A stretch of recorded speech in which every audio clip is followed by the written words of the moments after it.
Ja. Stoppa? Nei. Nei. Skal jeg bare kjøre sånn dritfort forbi da, eller?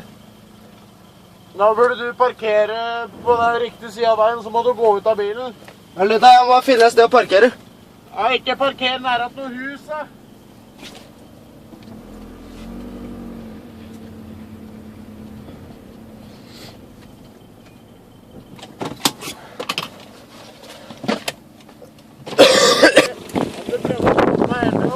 Ja.